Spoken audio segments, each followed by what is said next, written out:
2 playoff appearances in 10 years, yet I want to rebuild. What is going on, guys? Welcome back to the Debate Zone. I am your host, Jacob, and today I am bringing you a video about why I believe my favorite hockey team, the Vancouver Canucks, where I'm from, need to rebuild this year, blow it up, start all over. And I'm going to go into a couple of different things to explain why.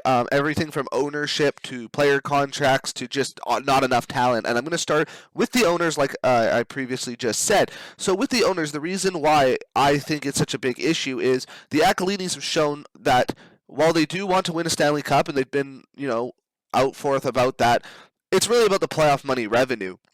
And if you looked at last year, they went all in, right? The moment it looked like we had a great start of the season, they're like, oh, we might be able to do a deep run. We might be able to make 2-3 rounds. They traded for Lindholm and Zadorov. They gave up first-round picks.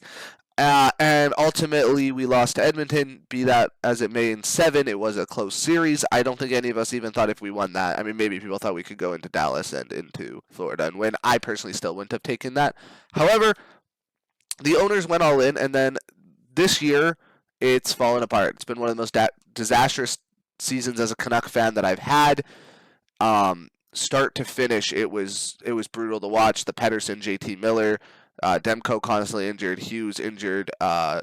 It's been a very disastrous season. I know I said that word already, but it just hits the nail on the coffin.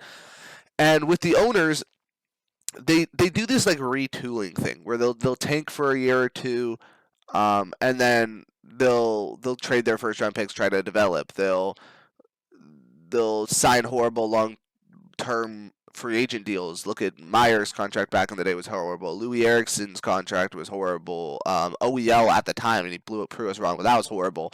And all these late veteran additions that the team just doesn't need are given in the hopes of winning playoff matches for revenue. And the problem with that is if you look at any team, look at Florida, right? They made the playoffs a couple times before they won it. They added to Chuck. They had a couple. Sam Reinhart really started to flourish even more. Like everything hit for them, and they won the cup. Right? They were in the final the year before that, and it's one of those things where, as a fan of the Canucks, I want to see them succeed, but I don't think they have the ability to with this roster. And I have opened their contracts right here, guys, so I'm just going to give you, for people who don't know, this is Puckpedia. It's a website I use all the time for work and for other things. If I'm just looking at statistics, if I just want to know a player. And Elias Pettersson, right? We're all looking at this. Oh, whoa. We're all looking at the $11.6 million a year hit. That is huge. But these are what's big to me. Besser is a UFA, right? Connor Garland after next year is a UFA. Piers Suter, who's only making 1.6, but I'm pretty sure leads the Canucks in goals. He's going to want more if we're keeping him. He's probably going to ask for 4 to 5. Can we with this? Really? Maybe 3 to 4? Maybe? I don't know. But if you look at the forwards, guys, if Besser leaves, let's say even if we sign Besser, let's be honest, let's say we sign Besser, this team's never winning a cup. This team is never winning a cup. Pettersson, Besser, DeBrusk, Garland cannot be the 4 best hockey players on a Stanley Cup winning championship team. I went to the Vegas Golden Knights Canuck game when Vegas beat us 3-2, and when we were on the power play, and I understand Pettersson's injured, I get that, but with Pettersson out of the lineup, we had a power play lineup of Besser, DeBrusk, Garland, Höglander, Hughes. Let's go to Dallas. Let's go to Dallas. Sagan, obviously on long-term IR. Jamie Benn, Jason Robertson, Mikko Rantanen, Mikael Granlund, Heinz, Duchesne. Let's go to their defense. Miro Heiskanen, one of the best defenders in the league. Nils Lundqvist, he's obviously long-term IR. Ilya, fantastic. Harley, Thomas Harley showed out at the Four Nations Goalkeeping, Ottinger, DeSmith. So that was great from them. Let's go to Florida. Barkov, Tkachuk, Reinhard, Bennett, Lundell, Brad Marchand. They got an addition of, I mean, holy smokes. Then you go to defense, Ekblad, Forsling. I mean, and then in goalie, Borowski. And I'm just gonna do one other team. Let's go to Winnipeg.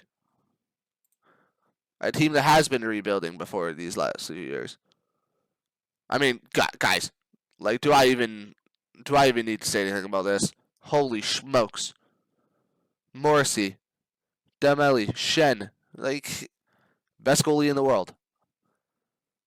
Let's go back to Vancouver.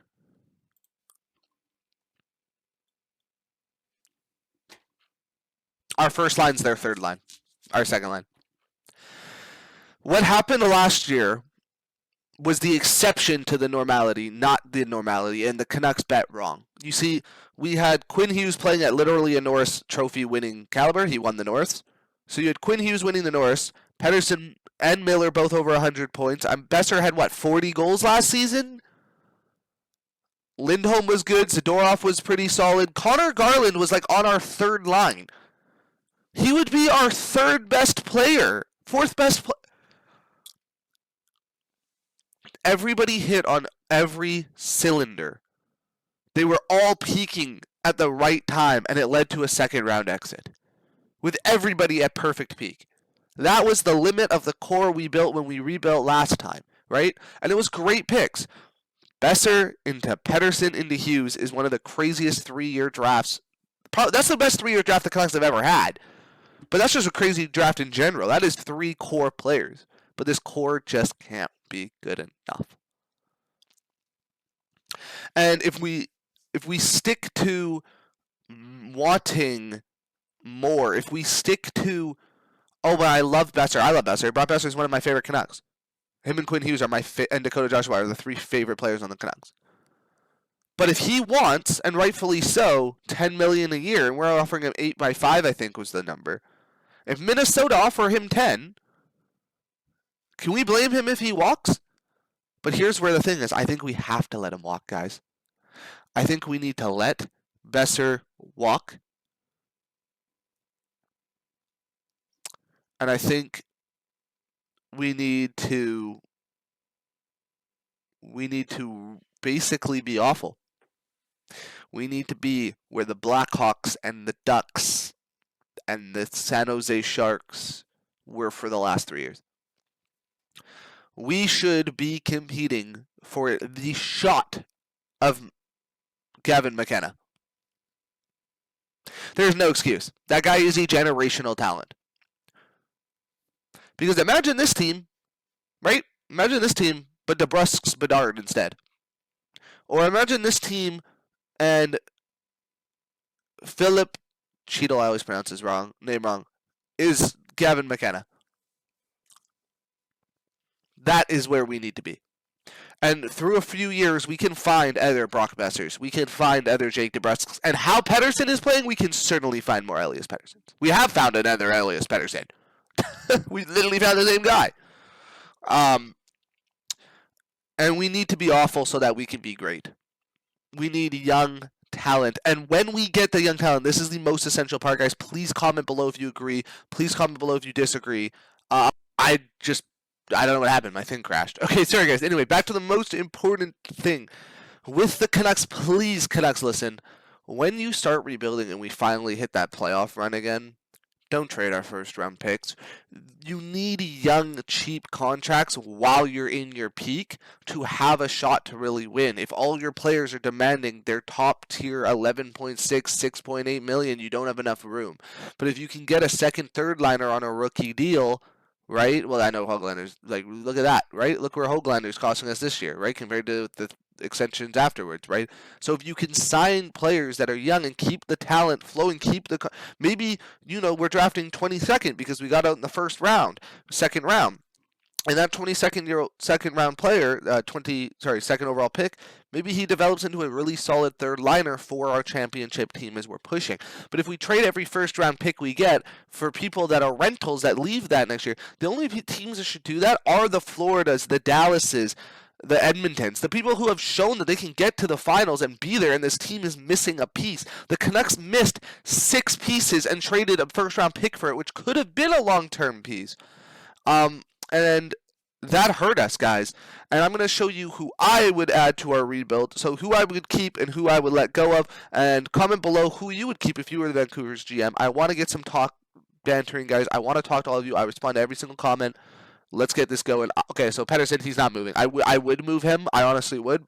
If its value ever hit a first-round pick, I would get rid of him. And I know what people are going to say, guys, Pettersson would dominate on a different team. I'm sure he just needs a change of scenery, and that was fantastic, and I hope he does great. But in a Canucks jersey, he's not worth $11.6 million, and if we could get a first-round pick and rebuild off that, especially from like a really weaker team that could lead to like a top 10 pick, we have to. Besser, I'd let walk. It hurts. It hurts a lot, but he's 28 years old. I plan the Canucks to be good in about 3-4 years. He won't be part of that. I keep Jake DeBrusk. I like him on 5.5. I think he's a great player, great forward. He could be that veteran in the locker room for my draft.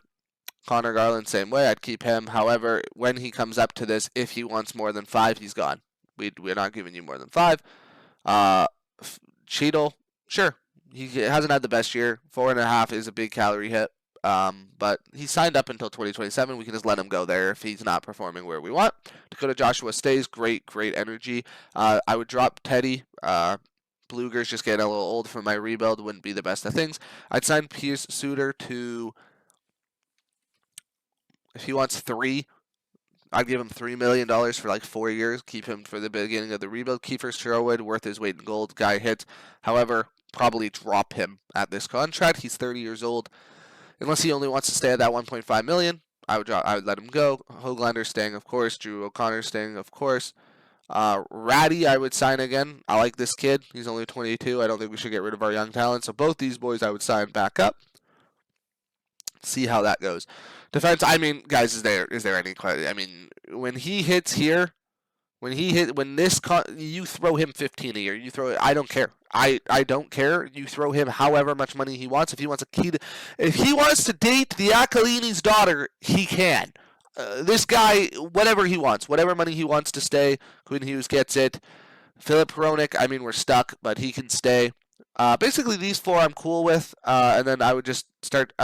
I would drop Tyler Myers after this contract expires, move EP up or DPD up to there.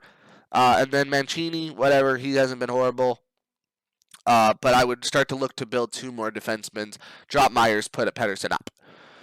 Goalkeepers, we have obviously signed Lincoln into a 4.5 for 3. Demko's up at the end of next year. Demko just can't stay healthy, man. When he is in the crease, he's phenomenal. He just can't stay there. I would let him go, and I would roll with Kevin Lankinen. And yeah, from there I would look to just add draft picks. I think looking for anything from, hopefully getting a first line that is scary and a threat, and understanding that the Canuck fans are going to be miserable for about 3 to 4 years at least before we're back into that playoff run. I don't think the Canucks will listen to me. I think they'll retool and try to probably sign Besser to $10 million a year, even though they shouldn't.